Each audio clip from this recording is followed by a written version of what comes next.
자, 오늘 말씀은요, 종말에 대한 성경의 예언 12번째 설교 말씀이고요. 그리고 짐승의 표와 짐승의 수 666 두 번째에 해당이 됩니다. 오늘 소 주제로는 짐승의 표는 이것이다 라는 주제로 같이 한번 알아보겠습니다. 자, 우리가 이제 계속 앞에부터 간단히 한번 쭉 복기를 해보면, 첫 번째, 우리가 첫 번째 짐승이 뭐냐, 어떤 존재냐 우리가 알기 위해서 계시록 13장에 있는 말씀, 바로 바다에서 한 짐승이 나오는 이 짐승이 정체를 우리가 밝혔습니다. 바로 다니엘서 7장에 있는 작은 뿔과 비교해 봤더니 정말 같은 존재였더라. 그리고 그 작은 뿔의 정체를 알면 첫 번째 짐승의 정체를 알 수 있다 그래가지고 우리가 작은 뿔의 정체를 11가지나 되는 이 특징을 다 알아봤어요. 알아봤더니 정말 하나의 세력이 바로 딱 알맞는 세력이 발견했죠. 그 누구라 그랬죠? 바로 로마 교황권이라는 걸 우리가 알았습니다. 그래서 이 로마 교황권이 한때는 거의 죽었지만 다시 상처가 나와서 살아나서 지금 현재는 어때요? 정말 온 땅이 놀랍게 따를 정도로 강성해지고 그 중세기 때 영광을 그대로 다 찾았습니다. 그래서 우리가 정리하자면 마태복음 7장에 있는 작은 뿔은 바로 1000년 동안 그 영광을 누렸던 로마 교황권을 말하고, 다시 살아나서 그 나온 계시록 13장의 첫 번째 짐승은 바로 현재 바티칸 교황권을 말합니다. 그리고 두 번째 짐승이 나오는데, 이 두 번째 짐승은 바로 정치 세력인데 누구냐? 그 후보가 바로 4가지가 있는데, 그 중에서 유럽연합이나 아니면 그림자 정부, 비밀 조직이죠. 그리고 미국, 이렇게 나오고 있는데, 자, 어떻습니까? 이런 것들은 정치 세력은 항상 자꾸 변하죠. 그죠? 변하지 않는 것은 교황권은 변하지 않아요. 중세기 때부터. 그렇지만 같이 연합을 해서 하는 이 세력, 정치 세력은 자꾸 바뀌어요. 그렇기 때문에 마지막 때 어떤 세력일지는 몰라요. 그래서 두 번째 짐승을 얘기했는데, 자, 이런 것들이 연합을 하는 것이 반복이다. 중세기 때는 1000년 동안 유럽을 통치했지만 현재는 또 앞으로는 전 세계를 통치할 것이다. 두 번째와 첫 번째 세력이 연합을 해서, 자, 여기까지 우리가 지난 시간에 지금까지 쭉 알아본 내용이고요. 우리가 지난 시간에는 베리칩, 그리고 코로나 백신 안에 뭐 하이드로젤 바이오센스 이런 것들, 어떤 기계 장치나 전자 장치가 짐승이 표현하는 과학적인 증거가 있어요, 없어요? 없죠. 없고 성경적으로도 전혀 사실이 아님을 우리가 밝혔습니다. 또한 설령 이 베리칩이나 하이드로젤의 기능이 모두 과학적으로 사실이다 하더라도 성경적으로는 말도 안 되는 상황임을 우리가 함께 알아봤죠. 자, 이 부분에 대해서는 지난주 설교에서 자세히 설명을 드렸는데, 혹시 잘 모르시는 분은 이 유튜브 영상을 꼭 들어보시고, 그래서 이 부분을 들어야만 오늘 말씀도 같이 연결이 되는 거기 때문에 들어보시기 바랍니다. 이번 시간에는 이 베리칩이나 또는 코로나 백신이 성경적으로 짐승의 표가 전혀 아니라는 사실을 좀 더 자세히 알아볼 것이고, 자, 그렇다면 도대체 짐승의 표가 무엇이냐, 그 정체를 오늘 같이 알아볼 거예요. 자, 여기 화면에 보면요, 자, 이 부분을 자세히 알아야 됩니다. 오늘 본문 말씀인데, 요한계시록 13장 15절이죠. 그는 두 번째 짐승, 바로 정치 세력입니다. 그가 권세를 받아서 그 짐승, 첫 번째 짐승이죠. 현재 교황권입니다. 그 짐승의 우상에게 생기를 주고 그 짐승의 우상으로 말하게 하고, 또 그 짐승의 우상에게 경배하지 아니하는 자는 몇이든 다 죽이게 하더라. 자, 어떻습니까? 이 두 번째 정치 세력이 교황권을 이렇게 도와주는 거예요. 경배하도록 하고 생기도 주고 말하게 하고 경배하게 하고 경배하지 않으면 다 죽인단 말이에요. 그거에 대한 설명이 바로 뒤에 있는 내용이에요. 자, 좀 더 설명을 확장시킨 거예요. 그러니까 뭐냐면, 자, 짐승의 우상에게 경배하지 않는 자는 다 죽인대. 그러면 그거를 어떻게 죽이느냐, 어떻게 해서 과정을 통해서 그렇게 하느냐가 바로 그 뒤에 있는 말씀이란 말이에요. 자, 그가, 또 두 번째 짐승이죠. 그가 모든 자, 곧 작은 자나 큰 자나 부자나 가난한 자나 자유인이나 종들에게, 그 모든 자들에게, 그런 뜻이야. 모든 자들에게 그 오른손에나 이마에 표를 받게 하고, 여기 표를 받게 하는 거는 어때요? 여기 있는 것처럼 의무와 강제란 말이에요. 자, 누구든지, 그죠? 누구든지란 말은 반드시 둘 중에 하나란 말이에요. 표를 받든지 안 받든지 누구든지 이 표를 가진 자 외에는 매매를 못하게 하니, 자, 매매는 경제권을 말하죠. 이거를 못하게 한단 말이에요. 못하게 하니 이 표는 곧 짐승의 이름이나 그 이름의 수라. 지혜가 여기 있으니 청명한 자는 그 짐승의 수를 세어보라. 그것은 사람의 수니 그 짐승의 수는 666이니라 그랬죠. 네. 자, 매매를 못하게 한다는 것은 경제권을 빼앗는 거예요. 뭐 다른 말로 표현하면 재산을 다 몰수할 수도 있는 거죠. 유두말을 하면은 우리의 재산을 몰수하는 방법은 은행의 계좌를 막아버리는 것도 말합니다. 자, 그래서요, 짐승의 표를 받는 사람의 결말은, 자, 내세에서는 어땠다 그랬죠? 요한계시록 13, 9절에 또 다른 천사 곧 셋째가 그 뒤를 따라 큰 음성으로 이르되 만일 누구든지 짐승과 그의 우상에게 경배하고 이마에나 손에 표를 받으면 불과 유황으로 고난을 받으리니 그 고난의 연기가 세세토록 올라갈지어다. 쉽게 말하면, 자, 지옥불로 간단 말이에요. 또 짐승과 그의 우상에게 경배하고 그 일의 이름은 표를 받는 자는 누구든지 밤낮 쉼을 얻지 못하리라. 그렇죠? 이 땅에서는 어떻죠? 요한계시록 16절 2절 첫째 전사가 가서 그 대접을 땅에 쏟음에 짐승의 표를 받은 사람과 그 우상에게 경배하는 사람에게 악하고 독한 종기가 나더라. 심판이란 말이야, 심판. 이 땅에서 심판을 받고 내세에서도 심판을 받는단 말이에요. 그러면 짐승의 표를 안 받은 사람은 어떠냐?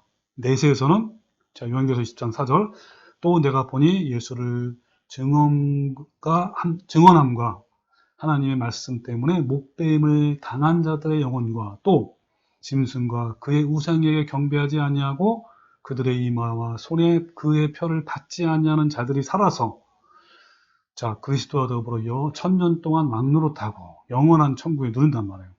이 땅에서는, 자, 13장 15절 그가 권세를 받아 그 짐승의 우상에게 생기를 주고 그 우상에게 말하게 하고 또 짐승의 우상에게 경배하지 아니하는 자는 며칠은 다 죽이더라.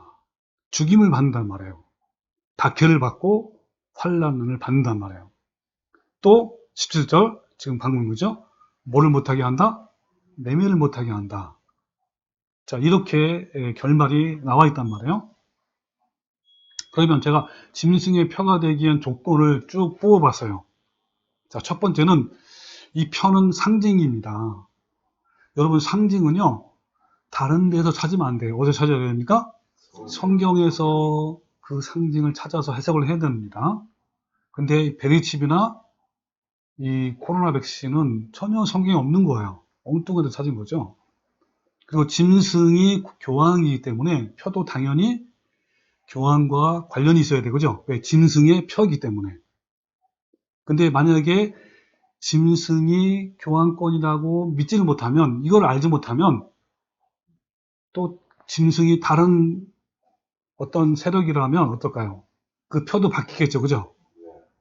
그래서 이 부분이 만약에 어떤 사람이, 야, 짐승의 정체가 교황권이라고 믿어지지 않으면 다 안 풀려요. 예, 전혀 안 풀립니다. 다르게 전혀 풀려. 그래서 혹시 여러분 중이나 여러분 시청자 중에 혹시 짐승의 정체가 뭔지 모른다 그러면 앞에 있는 영상을 자세히 보시기 바랍니다. 세 번째, 짐승의 표는 이마가 먼저이고 손이 나중이에요. 그만큼 뭐가 중요하다는 거예요?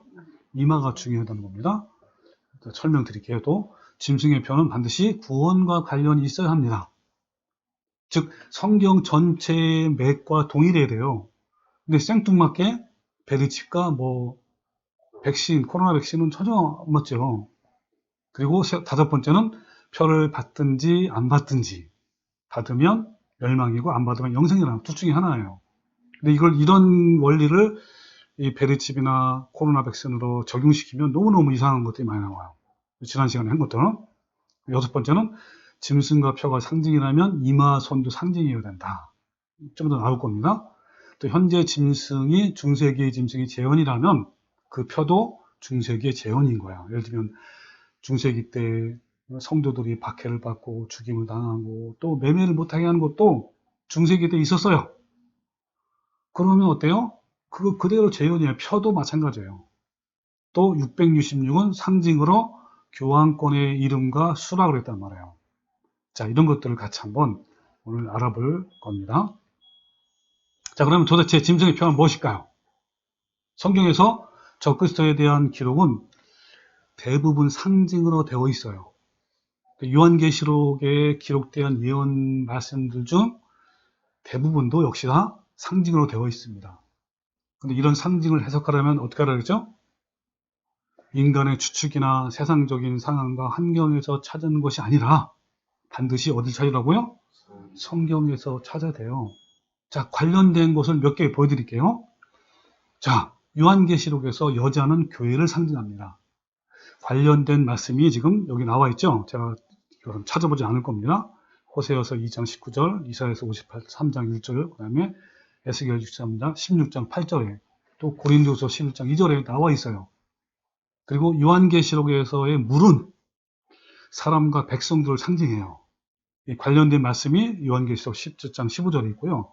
또 바람은 뭘 상징한다? 전쟁을 상징해요. 관련된 말씀도 여레미야 25장 32절에 있어요. 또 어린 양을 누구를 상징하냐면 예수 그리스도를 상징합니다. 요한복음 1장 29절에 나오죠. 어린 양을 보라 그러잖아요. 그죠? 예수님한테. 또 용과 옛뱀은 마귀와 사탄을 상징하는데 역시 그 말씀이 계시록 12장 9절에 있어요. 또 짐승과 뿔은 나라와 세력과 왕권을 상징하잖아요. 그 관련된 말씀 우리 봤죠? 어디에 있다고 그랬죠, 이거? 다니엘서 7장에 있어요. 또 독수리의 날개는 신속함을 상징하잖아요. 이것도 하박국의 1장 6절에 나왔습니다. 등등. 여러분, 모든 요한계시록의 상징들은요, 다 성경에 있어요. 그걸 가지고 우리가 해석을 한단 말이에요. 그러면 짐승이 상징이라면 그 표도 당연히 상징이고 이마와 손도 당연히 상징이온 거예요.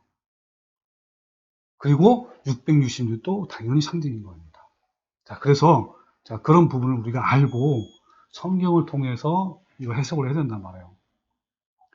자, 그러면 짐승, 그 짐승의 표, 이마와 손도 상징이기 때문에 그 해석도 성경에서 찾아야죠. 그런데 어떻게 성경에도 없는 베리칩이나 코로나 백신 같은 기계장치가 짐승의 표가 될 수 있단 말입니까? 이 베리칩 같은 최신 장비들은요, 대신에 사람들을 감시하고 통제하는 수단이 되기 때문에 앞으로 짐승의 표를 받지 않는 사람들을 통제하는 도구로 사용이 가능해요. 또한 감시하고 추적해서 잡아내는 도구로 활용이 될까 안 될까요? 돼요. 왜냐하면 이 칩에는요, 개인의 신상 정보와 위치 추적이 가능한 GPS 기능을 하는 안테나가 달려있기 때문에 감시와 위치 추적이 가능하게 된 거예요. 이 칩을 받았는지 안 받았는지를 원격으로도 알 수 있어요. 그래서 이런 칩이 만약에 사용이 된다면 우리 참 성도들은 이런 칩을 받지 않는 것이 최선의 방법이기도 해요. 이런 생체칩은 적그리스도에 의해서 사용이 되면, 그걸 잡고 있으면, 그런 컴퓨터를 잡고 있으면 어때요? 국민들을 철저히 통제하는 수단으로 활용될 것은 확실해요. 뿐만 아니라 적그리스도는요, 중세기 때에도 자신을 따르지 않는 참 성도들을 색출하기 위해서 온갖 방법을 다 사용했어요. 자, 그것처럼 마지막 때도 이 적그리스도의 세력은요, 자신들을 반대하는 참성도를 색출하기 위해서 인공지능이 탑재한 장비들을 사용해서 끝까지 추적할 거예요. 예를 들면 곳곳에 설치된 CCTV 많잖아요. 그 요즘 최신 장비 드론이 쫙 나가지고 열 감지하잖아요. 이런 것도 다 활용될 거예요. 그렇다고 해서 이런 기계와 장치는 절대로 짐승의 표가 될 수 없다라는 겁니다. 이 짐승의 표가 무엇인지 알려면 먼저 하나님 표가 무엇인지 알면 돼요. 하나님 표가 무엇인지 알면 자연스럽게 짐승의 표도 무엇인지 알게 되어 있어요. 자, 그러면 지금부터 짐승의 표가 무엇인지 성경에서 찾아보는 거예요. 자, 여러분 구약에서의 짐승의 표가 나와요. 자, 뭐냐면 그것도요 네 번이나 나오는데 어떤 말씀이냐면 내 손에 표를 삼고 기호를 삼고 내 미간이 뭐죠? 눈과 눈썹 사이 이마에 표를 삼으라 라는 말씀이 네 번이나 나와요. 출애굽기 13장 1절 10절 구속의 말씀이고요. 그 다음에 13장 11절 16절은 온전한 구원의 말씀이고 또 신명기 6장 4절 9절은 쉐마 말씀, 그리고 신명기 11장 13절 21절 말씀은 축복과 저주의 말씀인데요. 이 네 가지 말씀은요 성경 전체 핵심을 꿰뚫는 말씀이에요. 너무너무 중요한 말씀이에요. 그래서 이 말씀마다 끝에는 항상 내 손에 기호로 삼고 내 이마에 미간에 표를 삼으라는 말씀이 꼭 있는 거예요. 그만큼 중요하기 때문에. 실제로요 유대인들은 대대손손 지금도요 이 네 개의 말씀을 가장 중요한 말씀으로 받아들이고 대대손손 전하기 위해서 온 가족이 아침과 저녁으로 모여가지고 이 말씀들을 읽고 묵상하고 연구하고 암송하고 하는 거야. 또한 이 말씀이 얼마나 중요한 말씀인지 깨닫기 위해서 날마다 어떤 의식을 행하면서 이렇게 한단 말이에요. 그걸 한번 볼게요. 자, 여기 보세요 한번. 자, 성경 전체에서 가장 중요한 핵심의 네 가지 말씀. 지금 방금 말씀드린 겁니다. 구속의 말씀, 온전한 구원의 말씀, 그 다음에 쉐마의 말씀인데 가장 중요시해요.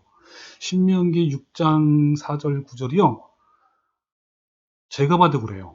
유대인들이 가장 중요하게 하는 말씀이 바로 이 말씀이에요. 그리고 축복과 저주의 말씀. 자, 이 네 가지 말씀에 공통적으로 뭐가 있다고요? 내 손에 기호로 삼고 내 미간에 표를 삼으라 라는 말씀이 있단 말이에요. 이게 바로 하나님의 표란 말이에요. 이 네 개의 말씀이. 그러니까 만약에 내 손에 기호로 삼고 라는 말은 뭐예요? 내 손에 표를 받고, 요한계시록의 말로 표현하면 또 내 미간, 이마에 표를 삼으라는 말이 뭐예요? 내 이마에 표를 받으라 라는 말과 같은 말이에요. 그래서 여러분 이 그림 내용 보죠?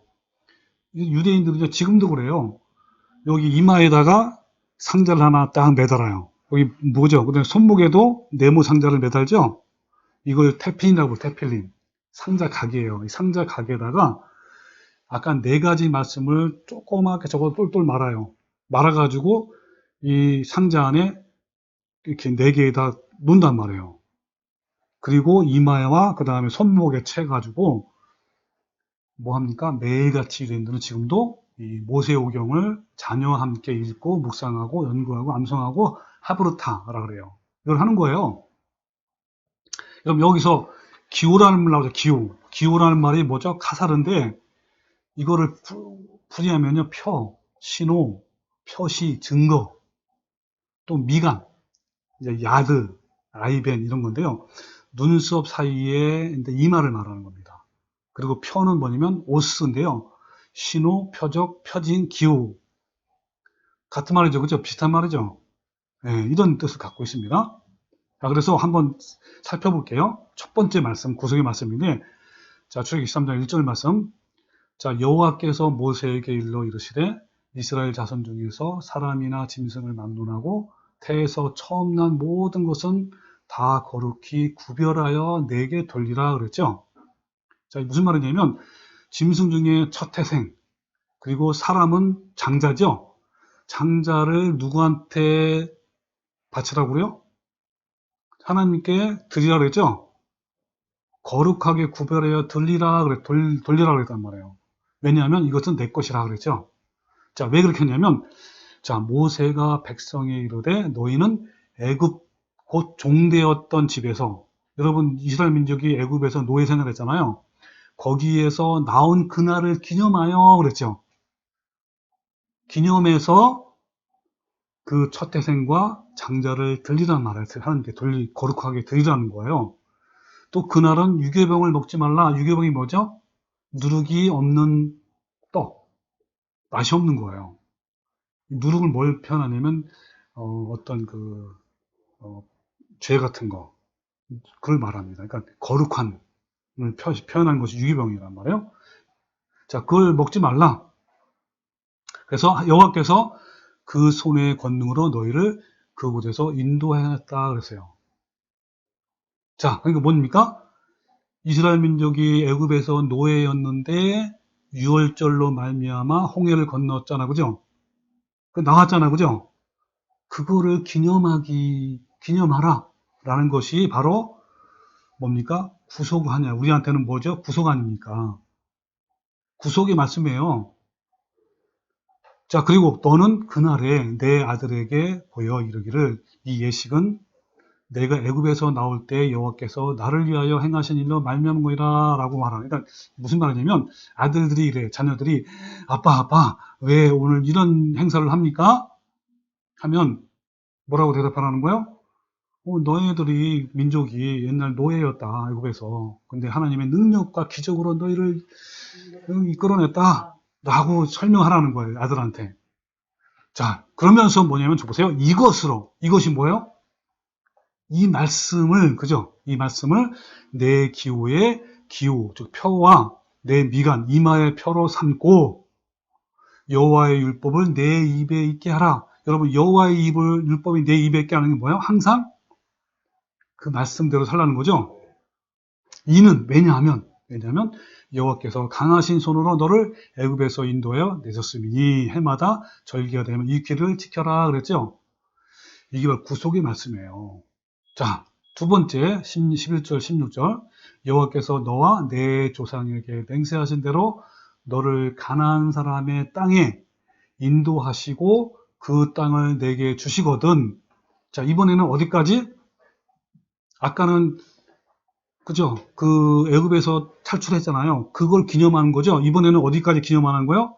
탈출뿐만 아니라 홍해를 건너서 광야를 거쳐서 또 요단강을 건너서 애굽은 천국을 상징한다. 아니 뭐죠? 가나안 땅은 천국을 상징한다. 거기까지를 건넌 거, 그거를 기념하는 거예요. 자, 주시거든 너는 태에서 처음 난 것과 내게 있는 가축의 태에서 처음 난 것을 다 구별하여 여호와께 돌리라 그랬죠. 아까는 구속의 말씀이고요. 가나안 땅까지 가는 건 천국까지 가는 걸 말해요. 그러니까 온전한 구원의 말씀이란 말이에요. 자, 그러면서 뭐라 그래요? 나귀의 첫 새끼는 다 어린 양으로 대속할 것이요. 어린 양이 뭘 표현하는 거죠? 예수님을 표시하는 거란 말이에요. 어린 양 대신 예수님.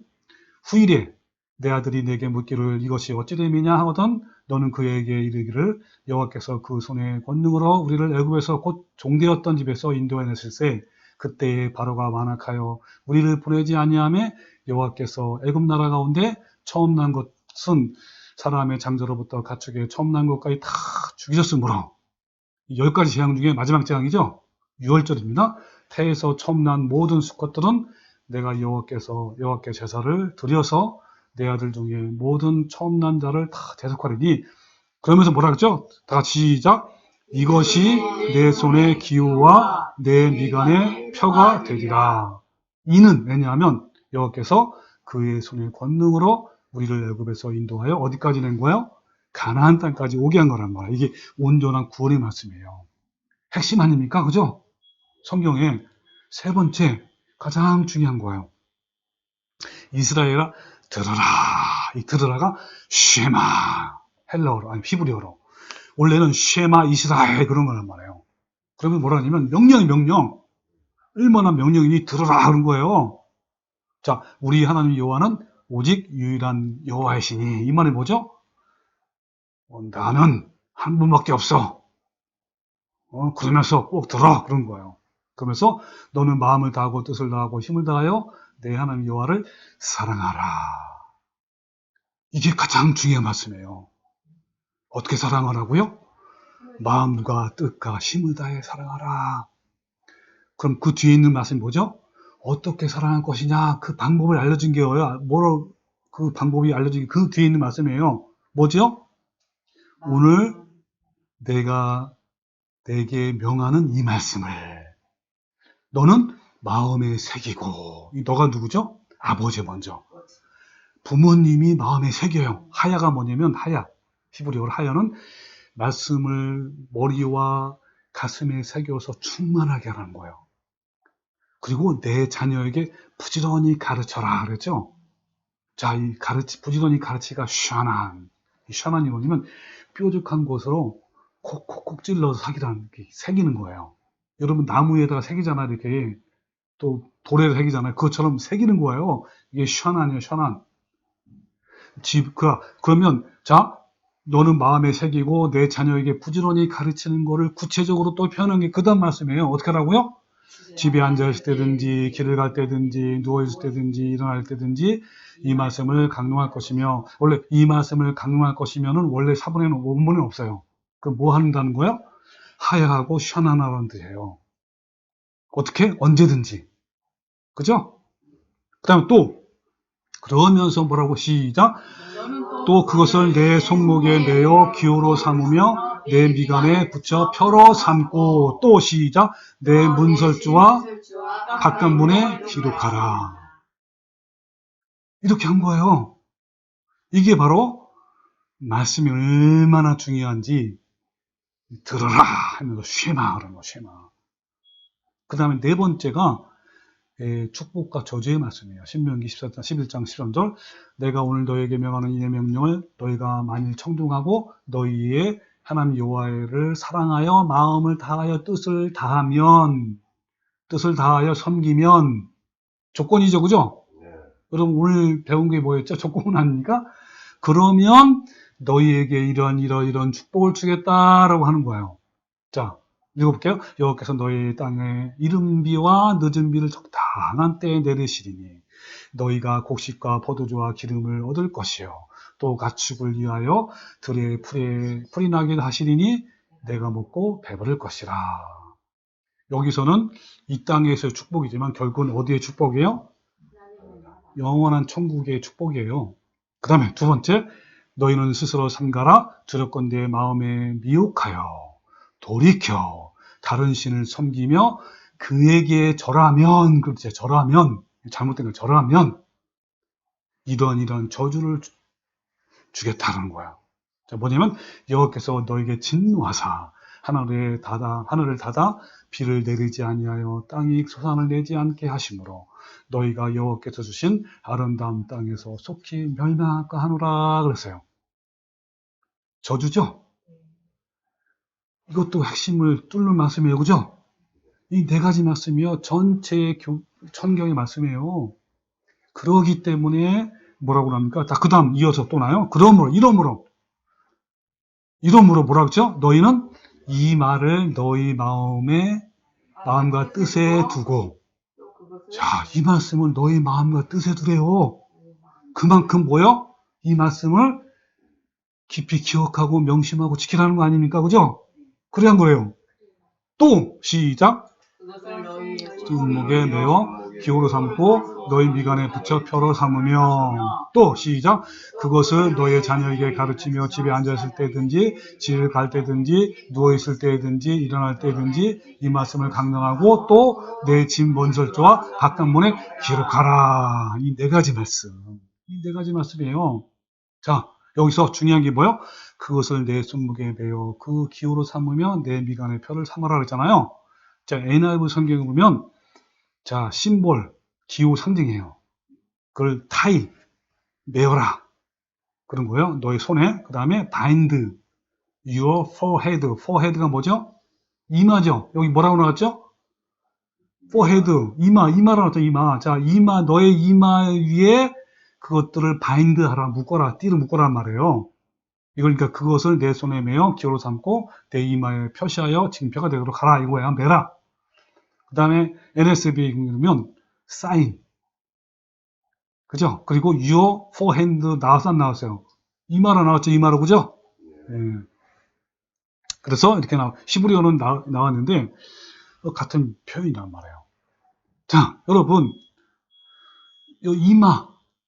이마가 이마의 표라고 하잖아요. 이마의 표인데 이마가 무슨 뜻이죠? 왜 이마에다 표를 하죠? 이마에다가.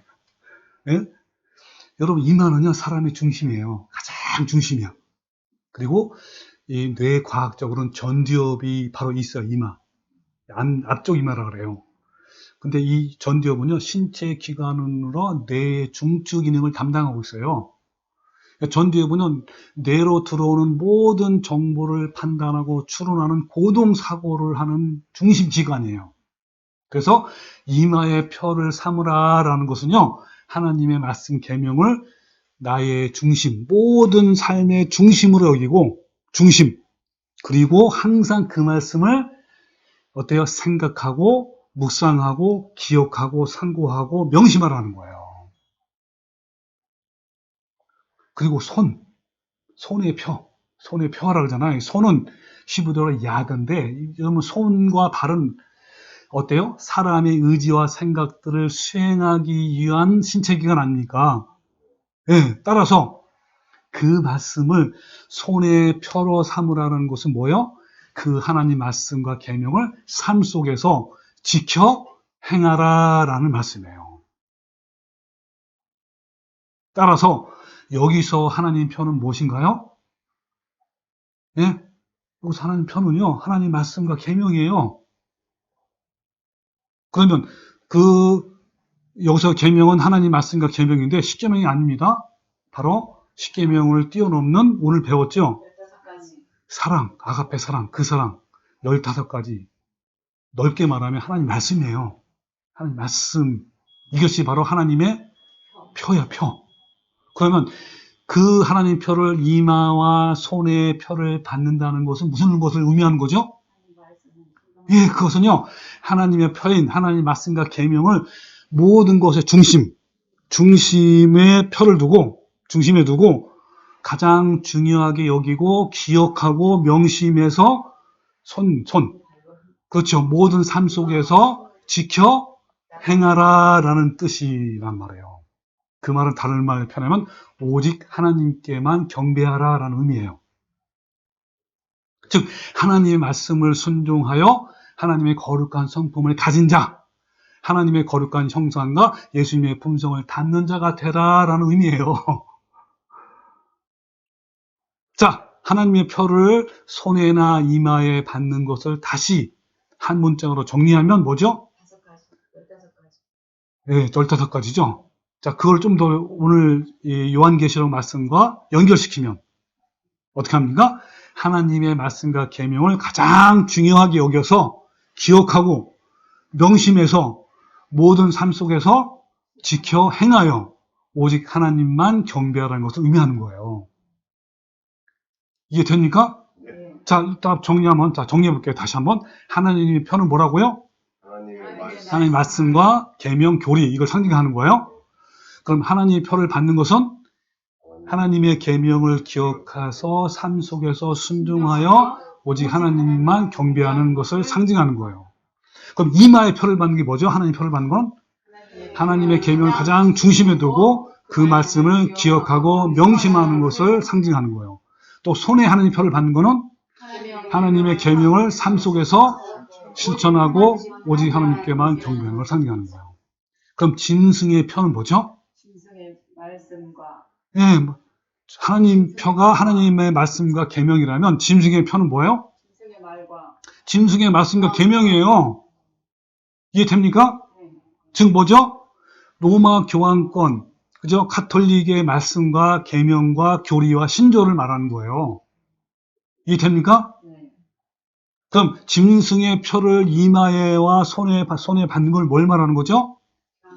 저 교황권, 가톨릭의 말씀과 계명, 교리와 신조를 따르고 기억하여 삶 속에서 실천하는 것이고 다시 말하면 교환권을 경배하고 따르는 거예요. 여러분 이해됩니까? 예. 여러분 이것이 확실하게 정립이 돼야 돼요. 그러니까 마찬가지로 잘 보세요. 하나님의 말씀을 문설주에 기록하라는 말씀 있잖아요. 그게 무슨 말인지 아세요? 여러분, 이 문설주는 가정 안에, 그러니까 집 안에 있는 게 문설주예요. 그걸 이제 문설주 이만한 상자에다가 기록해, 성경만 기록해가지고 문 안에다가 이 집 안에 걸어놔요. 그게 문설주예요. 그 말은 무슨 말이죠? 그렇죠. 가정 안에 있을 때에도 항상 말씀대로 순종하며 살라는 걸 상징하는 거예요. 바깥문에 기록하라는 게 뭐죠, 여러분? 그렇죠. 외출해서 세상에서 생활할 때도 역시 하나님 말씀을 중심에 두고 그 말씀을 살라는 거예요. 예, 아니나 밖이나. 다 그걸 계속 말씀하는 거 지금. 그러니까 이마와 손과 문설주와 바깥문에 말씀을 펴러 삼으라는 말씀은 한 문장을 하면 뭐요? 하나님 말씀을 머리와 마음에 새기고 그 말씀대로 살라라는 걸 상징하는 거예요. 그만큼 말씀을 알고 새기고 그 말씀대로 사는 것이 얼마나 중요한가를 계속 강조하는 거예요. 이해됩니까? 그러니까 구약 성경에 하나님의 표에 대한 말씀이 또 있어요. 한번 또 나와요. 에스겔서. 자, 또 봅시다. 자, 에스겔서 한번. 9장 1절인데요. 6절까지 말씀. 또 잘 보세요. 그가 큰 소리로 내 귀에 외쳐 이르되 이 성읍을 관할할 자들이 각기 죽이는 무기를 손에 들고 나오게 하라. 그런 거예요. 자, 내가 보니 6사람이 나와서, 그죠? 6사람이 어디에서 와요? 북향만 이 무기를 오는데 각 사람의 손에 뭐가 있다고? 죽이는 무기를 잡았고, 근데 그 중에 한 사람이 뭐요? 가는 베옷을 입고 허리에 서기관의 먹그릇을 찼더라. 그러니까 6명 중에 5명은 뭘 가져 있어? 죽이는 지게. 또 한 명은 그쵸? 먹그릇을 찼단 말이에요. 붓과 먹그릇. 자, 그들이 들어와서 놋제단 곁에 섰더라. 그룹에 머물러 있던 이스라엘 하나님의 영광이 성전 문지방에 이르더니 여호와께서 얘기하는 거예요. 그 가는 배에 옷 입고 서기관의 먹그릇을 찬 사람을 불러 여호와께서 말씀하시되 그런 거예요. 너는 예루살렘 성읍 중에 순행하며 왔다 갔다 하면서 그 가운데서 행하는 모든 가증한 일로 말미암아 탄식하며 우는 자의 이마에 표를 그려라 그랬어요. 자, 어떤 사람에게 표를 그려라고요? 여러분, 탄식하며 우는 자. 왜 탄식하며 우는지 아십니까? 당시에 이스라엘의 성 안에는요, 많은 이스라엘 민족이 우상을 섬기고 공의롭지 못하게 하고 정의롭게 살지 않고 행패도 부리고 죄를 지며 살았단 말이에요. 여전히 예배하고 희생을 드린다 하면서도 그렇게 한 거예요. 그 사람들을 보고 정말 탄식하며 우는 거예요. 그 가증한 일을 보고. 어떻게 하면 그렇게 하나님 믿는다는 사람, 이 백성들이 그렇게 하나님을 말씀 안 듣고 순종 안 하고 그렇게 우상을 섬기느냐? 이렇게 하면서 탄식하며 우는 자, 바로 하나님을 섬기는 자죠. 참 성도를 말해요. 그 사람에게 뭐를 그리라고? 이마에다가 표를 그리라 그런 거예요. 하시고 그들에 대하여 내 귀에 이르시되 너희는 그를 따라 성읍 중에 다니며 불쌍히 여기지 말며 긍휼을 베풀지 말며 죽이는 무기로 쳐서 늙은 자와 젊은 자와 처녀와 어린애와 여자를 다 죽여라. 그런데 뭐라고요? 이마에 펴 있는 자에게는 가까이 하지 말라. 터치하지 말란 말이에요. 성도들에게 내 성소에서 시작할지니라 하심에 그들이 성전에 있는 늙은 자로부터 시작하더라. 뭘 시작한 거예요? 죽이는 무기로 죽이기 시작한 거예요. 누구만 살려두라? 펴 있는 자. 펴 있는 자가 누구예요? 참 성도란 말이에요. 자, 여기 보면요. 이마에 펴. 이렇게. 네, 표를 이렇게 한단 말이에요. 자, 그래서 여러분, 탄식하며 우는 자의 이마에 표를 그려라 했는데, NIV 성경은 푸터 마크래, 마크를 새겨라 그런 뜻이에요. 어디에다가? 이마에다가. 또 표를 그리다가 히브리어로 타부타바인데요. 어떤 물체로 긁는 거, 표시하는 거, 도장 따위로 찍는 거, 표시하는 걸 말해요. 여러분 요한계시록 13장 16절 모든 자에게 그 오른손이나 이마에 표를 받게 하고 할 때 이 표를 받는 것을 영어로 평균에 뭐냐면 리시브 마크. 이 받는 사람의 입장에서는 리시브 마크죠. 주는 사람의 입장에서는 푸트 마크 이란 말이에요. 어디에다가? 이마에다가. 그죠? 이 표, 요한복음에 나오는 이 표는요, 헬라어로 카라그마예요. 날카로운 것으로 새기는 거예요. 여러분 노예 표시할 때 도장을 찍잖아요. 이렇게 인장을 찍잖아요. 낙인 찍는 것처럼 그런 거예요. 여러분 뭐가 떠오르죠? 아까 신명기 6장 6절 말씀. 너는 이 말씀을 마음에 새기고 자녀에게 부지런히 가르쳐라. 이게 하야 샤나니 막 그런 뜻이에요. 새기는 거야. 뾰족한 걸로. 어때요? 머리와 마음이 새긴 거란 말이에요. 그걸 상징으로 말하는 거란 말이에요. 자, 그래서요, 어떻습니까? 에스겔에서 이마의 표는 곧 하나님 표라요. 그죠? 하나님 표죠? 표로서 자신의 죄를 회개하고 하나님의 말씀을 그대로 순종하는 성도들과 오직 하나님만 경배하는 자에게 주시는 거예요. 하나님의 표를 받는 사람은 하나님의 무서운 심판이 임할 때 그들을 멸망에서 보호해 주시고 구원해 주신다라는 의미를 의미가 바로 지금 읽은 에스겔에서 있는 말씀이에요. 이것은요, 마지막 심판 때 짐승의 표를 받지 아니하고, 즉 적그리스도의 교환권의 교리와 계명을 따르지 아니하고 오직 하나님 말씀만 순종하는 참 성도들에게 영원한 생명의 멸관을 주시겠다라는 약속의 말씀이에요. 여러분 구약에서 하나님의 표는요, 명백하게 하나님의 계명이고 그 표를 받는다는 것은요, 그 말씀을 순종하는 것을 상징하고요. 하나님의 표를 받는 사람들은 하나님께서 반드시 어떻게 한다고? 보호해 주시고 그리고 마침내 영원한 생명을 주시겠다는 상징이에요. 자, 그러면 신약에도 하나님 표가 있어요. 신약에도. 자, 볼까요? 자, 여기 보여드릴게요. 자, 첫 번째 요한계시록 7장 3절 이르되 우리가 우리 하나님의 종들. 자, 누구? 하나님의 종들이에요. 종들. 참성도예요. 종들의 이마에 인치기까지가 바로 표를 받는 것 같은 의미예요. 이게 하나님 표예요. 하나님 표. 왜? 하나님이 주시는 표란 말이에요. 종들한테만. 그러면서 땅이나 바다나 나무를 해하지 말라 하더라. 자, 세 번역을 하면 우리가 우리 하나님의 종들의 이마에 뭐라고요? 도장을 찍을 때까지. 인을 치는 게 도장을 찍는 거예요. 때까지. 예, 그런 뜻이에요. NIV 성경에 푸트와 실, 이게 바로 도장을 찍는 거예요. 푸트와 실. 자, 요한계시록 9장 1절에 또 나오죠. 다섯째 천사가 나팔을 불매 뭐라고요? 그들이 누굽니까? 심판을 대행하는 천사, 다섯째 천사. 그러니까 이르시되 하나님이 그렇게 얘기한 거예요. 뭐라냐면 땅의 풀이나 푸른 것이나 각종 수목은 해하지 말고 오직 이마에 하나님의 인치심을 받지 아니하는 사람. 여러분 하나님의 인치심을 하나님의 표를 받지 않는 사람들은 누구예요? 그렇죠. 짐승의 표를 받는 자 둘 중에 하나잖아요. 짐승의 표를 받는 자는 해하라 그래서 해하라. 심판하라 그러는 거야. 죽이라는 거예요. 쉽게 말하면.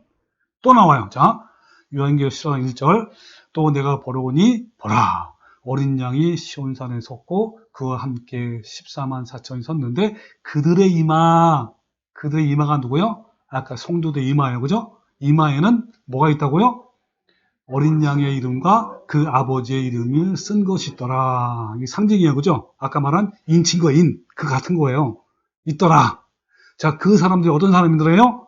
자, 이 파란 것이 있더라. 시작. 이 사람들은 여자와 더불어 더럽히지 아니하고 순결한 자라. 어린 양이 어디로 인도하는지 따라가는 자며 사랑 가운데서 속량함을 받아 처음 익은 열매로 하나님과 어린 양에 속한 자들이니 그 입에 거짓말이 없고 흠이 없는 자들이더라. 자, 한마디로 뭐래요? 성령의 9가지 열매. 그죠?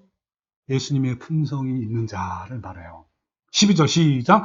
성도들의 인내가 여기 있나니 그들은 하나님의 계명과 예수에 대한 믿음을 지키는 자니라. 이런 자에게 하나님이 표를 줘야 안 줘요? 표를 준단 말이에요. 예. 하나님의 도장, 이 표시된 자, 즉 하나님의 표를 받은 자는 뭐라고요? 하나님의 계명을 중심으로 여기고 삶 속에 지키는 자란 말이에요. 자, 이러한 자가 바로 하나님 표를 받는 자예요. 신약 성경에도 하나님의 표는요, 하나님의 말씀, 계명을 지키는 자이고, 오직 하나님께만 경배하는 자이고, 또 예수님의 품성을 담는 자란 말이에요. 여러분, 이것은요, 신구약의 공통적이죠? 따라서, 짐승의 표는 뭐라고요? 저그리스도의 말씀, 또 로마 교황권 카톨릭의 말씀과 계명과 교리와 교훈과 신조예요. 그리고 짐승의 표를 이마에나 손에 받는다는 것은 저그리스도의 말씀과 교리를 따른다는 것이고 그를 경배하는 거를 말해요. 그 하나님 말씀을 믿고 그 말씀에 순종하는 것은 하나님을 경배하는 것과 같은 말이에요. 자, 그럼 볼까요? 자, 다음 말씀을 제가 보여드릴게요. 자, 여기 보면요. 우리 읽은 거예요. 요한계시록 14장 9절에 또 다른 천사 곧 셋째 천사가 그 뒤를 따라 큰 음성으로 이르되 만일 누구든지 짐승과 그 우상에게 경배하고 같은 말이죠. 곧이면 같은 말이에요. 뭐요? 이마에나 손에 짐승의 표를 받으면 같은 말이에요. 이 말씀이 되죠? 자, 또 그 밑에 나오죠? 짐승과 그 우상에게 경배하고 즉 뭐요? 그 이름 표를 받는 자는 누구든지 밤낮심을 얻지 못하더라. 그러니까 뭡니까? 짐승과 그 우상에 경배하는 것이 곧 짐승의 표를 받는 거예요. 마찬가지로 오직 하나님께만 경배하는 것은 뭘 받는 거예요? 하나님 표를 받는 거예요. 자, 정리합시다. 표를 받는 것은 뭡니까? 다 같은 거야. 기호로 삼는 거, 표로 삼는 거, 그 다음에 기록하여 표로 남기는 거, 표를 그리는 거, 도장을 찍는 거, 뭐 인을 맞는 거, 띠를 띄어서 표하는 거, 새기는 거, 노예 표시하는 거, 영어로는 뭐 심볼 원, 사인 원, 그다음에 리시브 원, 마크, 푸터, 실, 가슴 다 같단 말이에요. 짐승의 표는 저그리스도의 교환권의 계명, 말씀, 교리, 신조. 또 짐승의 표를 이마에나 손에 받는 것은 뭐예요? 교환권의 말씀, 계명과 교리, 신조를 따르고 기억하고 삶 속에 실천하는 것이고 교환권을 경배하는 거예요. 자, 여러분 정리가 됐습니까? 네. 근데 여러분 그 에스겔서에 보면 이마에만 표를 그리잖아요. 손에 그래 안 그래요? 손에 그래 안 그래요? 안 그래요. 이마에만 표시했죠. 그죠? 잘 보세요. 그리고 요한계시록에도 이마에만 하나님의 인을 받았잖아요. 인. 손에는 없어요. 그죠? 그리고 짐승의 표를 받을 때도 누가 먼저예요? 뭐가 먼저요? 이마가라는 단어가 먼저란 말이에요. 이것은 뭘 말하죠? 이마가 상징하는 것이 바로 그만큼 중요하다는 거예요. 자, 이마가 상징하는 것이 뭐라 그랬죠? 모든 것이 뭐가 중심이에요? 말씀의 중심. 그 이마. 그렇기 때문에 뭐 손이나 문설주나 바깥문 등은 모두 아우르는 대표적인 부분이 바로 어디예요? 이마라는 거예요. 그러니까 이마만 표현만 해도요, 그 의미는 다 모두 담겨져 있어요. 그런데 베리칩이나 백신은요, 이마에가 맞아야 안 맞아? 맞을 필요가 없어요. 왜냐하면 이마 외에도 몸에 심을 곳이 너무나 많아. 근데 하필 왜 이마에다 할까? 안 맞아. 이마에는 안 해요. 여러분 어떤 사람이 그래요? 원격으로 되잖아요. 그러니까 손에 심더라도 멀리서 원격으로도 다 리더기가 읽어요. 요즘은. 근데 원격으로 하더라도 왜 여기다 박냐고, 이마에다가. 굉장히 단단하고 이렇게 만져지는데 이마에 박을 필요 없어요. 그죠? 굳이 이마에다가 백신이나 이런 베리치를 박을 필요 없단 말이에요. 가장 편한 곳이 어디예요? 손이야, 손. 뭐 발목도 괜찮고. 그러므로 베리칩이나 백신 같은 기계장치나 전지장치는 절대 짐승의 표가 될 수 있다 없다? 없다라는 거예요. 자, 그러면 자, 오늘 짐승의 표가 되기 위한 조건을 다시 한번 정리해 봅시다. 자, 표는 상징이죠? 그 어디에서만 찾아야 된다고요? 성경에서 찾아야 된단 말이에요. 그런데 베리칩과 백신은 성경에 있어 없어요? 없어요. 또 짐승이 교환권이기 때문에 교환권이라면 표도 당연히 교환권과 관련이 있어야 되죠. 자, 오늘 그걸 확인했죠? 또 짐승의 표는 이마가 먼저고 손이 나중이죠. 자, 그 이유를 설명했습니다. 그렇지만 베리칩이나 백신은 아니란 말이에요. 네 번째, 짐승의 표는 반드시 뭐와 관련이 있어야 돼요? 구원과 관련이 있어야 되죠? 맞아, 안 맞아요? 그 성경 전체의 맥과 어때요? 통해, 안 통해요? 통한단 말이에요. 근데 베리칩과 백신은 통해, 안 통해요? 전혀 안 통해요. 그리고요, 표는요, 반드시 받든지 받으면 멸망이고 안 받으면 영생이잖아요. 둘 중에 하나예요. 이건 지난 시간에 우리 했습니다. 또 여섯 번째, 짐승의 표가 상징이라면 이마선도 당연히 상징이어야 되죠. 근데 베리칩과 백신은 뭐라 그러죠? 그냥 이마 손이야. 상징이 아니야. 이마에다가 베리칩을 넣고 이마에다가 백신을 넣는 거예요. 이마에다 백신 넣는 거 봤어요, 근데? 나 참 이해가 안 돼. 이마에다 백신을 넣나? 예. 아니란 말이에요. 상징이야, 상징. 근데 이 베리칩이나 백신은 상징이 아니란 말이에요. 아니죠. 그래서 또 중요한 7번과 8번이 더 중요해요. 근데 7번이 뭐냐면 현재 짐승이 중세기의 짐승이 재현이라면 그 표도 중세기의 재현이에요. 당연히, 그죠? 그러니까 중세기 때도요, 1000년 동안 박해도 받고 죽임도 당하고 매매도 못하게 하고 다 했어요. 그렇다면 현재도 같을까 안 같을까요? 같아요. 재현이고 반복이에요. 자, 이건 다음 시간에 할 거예요. 그리고 666은 또 상징이란 말이에요. 그리고 교환권의 이름과 그 수와 관련이 있어요. 이거 다음 시간에 할 거란 말이에요. 여러분, 다음 시간에 더 중요해요. 네. 자, 그래서요, 우리가 앞으로 박해받을 박해와, 그죠? 또 짐승의 표 환란이 어떤 환란인지 알고 싶다면 중세기 1000년 동안 로마 교환권이 어떻게 성도를 박해했는지 알면 돼요. 또 중세기의 박해는 1000년 동안 이어졌는데 특히 후반기에 종교개혁이 일어날 당시에는요, 조직적으로 전 유럽에서 참 성도들이 적그리스도의 강력한 통치하에서 무차별하게 죽어갔어요. 그 기간에 순교를 당한 성도들이 무려 5천만 명에서 1억 명에 이른다고 하는 거예요. 우리가 미래에 받을 박해는 중세기 때 받을 박해를 보면 분명히 알 수 있는 거예요. 현재와 미래의 짐승에 의한 성도들의 박해와의 역사는요, 과거의 역사의 재현이고 반복이에요. 중세기의 로마 교환권은 자신의 계명과 교리를 따르지 않는다는 이유로요, 참 성도들 그렇게 무차별하게 박해를 가했는데 이제 미래에도요, 동일한 이유로 참 성도들을 그렇게 박해하게 될 거예요. 모두 동일한 시스템이에요. 중세기의 적그리스도는 왜 참 성도들을 5천만 명에서 1억 명의 재산을 빼앗고 무차별하게 고문했고 죽였을까요? 왜 그랬다고요? 예, 그것은 바로 짐승의 표를 받지 않았기 때문인 거예요. 즉, 그들의 교리를 반대하고 따르지 않았기 때문인 거예요. 자, 이에 대한 자세한 내용은요, 다음 주에 알아보는 거예요. 짐승의 표의 정체가 얼마나 생생한지를 아주 여러분 알게 될 겁니다. 그런 장면이 나오게 될 거예요. 여러분, 다음 주에는 더 확실히 짐승의 표의 정체를 알 수가 있습니다. 여러분, 기대하세요. 기대가 됩니까? 예. 자, 우리 모두 믿음의 선지들처럼 마지막 환난을 믿음으로 말미암아 또 사랑으로 말미암아 승리하는 성도가 되시기를 주님의 이름으로 축원합니다. 아멘.